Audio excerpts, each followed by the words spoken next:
Hello everyone. Welcome back once again to my channel USA Immigration and Visa. Today we are going to discuss here very important topic, how to face visa rejection and get success in your next interview. Let's start the video. So, future international student. If you're here, chances are you've hit a little bump on your road to studying in the United States. That bump being a visa rejection. It stings, doesn't it? But believe me, when I say, it's not the end of the road. In fact, consider it a detour that is teaching you exactly how to navigate the path better next time. So, let's buckle up and figure out how to make your next F1 visa interview a surefire success. Understanding visa rejections, it's not personal. First off, a visa rejection isn't a reflection of your potential or worth. It's a legal process, with rules that sometimes can be as perplexing as a plot twist in a thriller novel.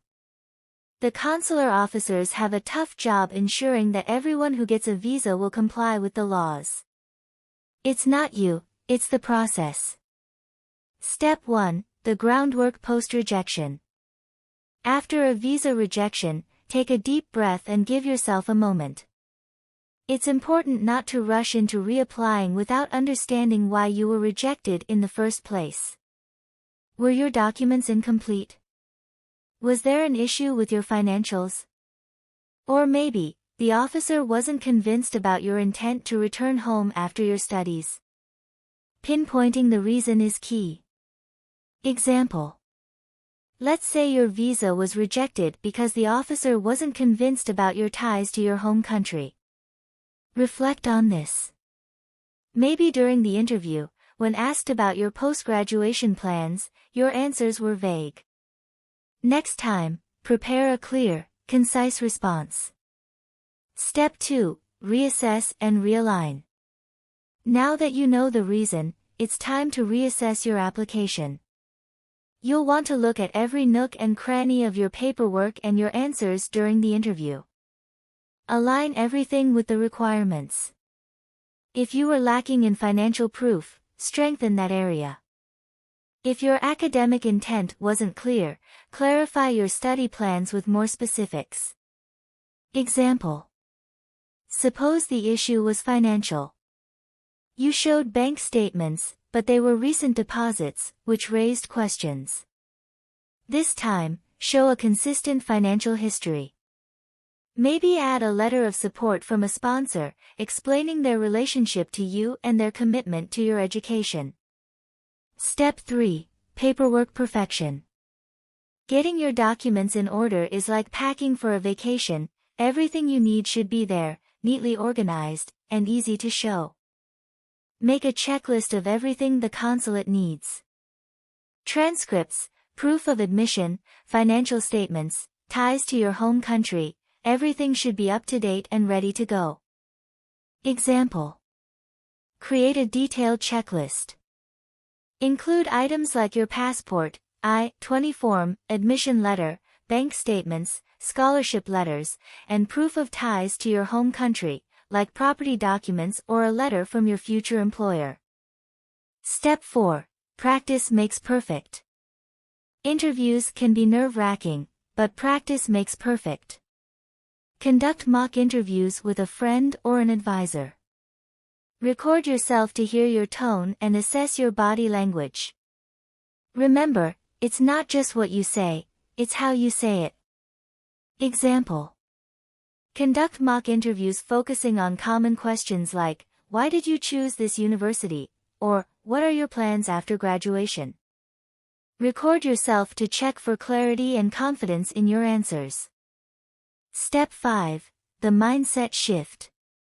Approach your next interview with a fresh mindset. You're not there to plead your case but to present it confidently. You're a student who's going to contribute to and benefit from the American educational system. Example. Instead of thinking, I need to convince them to give me a visa, shift to, I am qualified and prepared to study in the US, and I can clearly demonstrate my purpose and plans. Step 6, show genuine intent. One of the biggest red flags for visa officers is the suspicion that an applicant doesn't intend to return home after studying. So, in your interview, be clear about your ties to your home country and your plans post-graduation. Example. Prepare to talk about your family ties, job prospects in your home country, or involvement in community activities, indicating your strong intent to return after your studies. Step 7. Financial clarity. Money matters. You need to show that you can afford the education and the living expenses in the States. Be prepared with solid evidence, like bank statements, scholarship letters, or funding from relatives. Example. If your uncle is sponsoring your education, have him draft a sponsorship letter. Include his bank statements of the past 6 months to show financial stability. Step 8. Know your university and course. You should know your university and your course like the back of your hand. Why did you choose it? How does it align with your career goals? These details matter. Example. Research your course thoroughly. Be ready to explain how studying mechanical engineering at MIT aligns with your goal of enhancing the automotive sector in your home country. Step 9. The reapplication. Once everything is aligned, your mindset, your documents, your practice, it's time to reapply. Do this with confidence. You've learned from your previous experience and are better prepared this time. Example. Before reapplying, double-check all documents. Revise your SOP, statement of purpose, if necessary, making sure it reflects your academic goals and career aspirations clearly. Step 10. On the interview day. On the day of the interview, keep calm. Dress smartly, arrive early, and remember to greet the officer with a smile. Be honest, concise, and positive. Your attitude can make a huge difference. Example. Dress in business casual. Be at the embassy 30 minutes early. During the interview, when asked about your choice of university, answer confidently with specifics about the program and how it aligns with your career goals. What if you're rejected again? It happens, and it's okay. You can try again. Sometimes it's just about finding the right officer or the right time. But if you're facing multiple rejections, it might be worth getting advice from a visa expert. That's all in this video. Hope this video helped you to overcome visa rejection. See you in next video.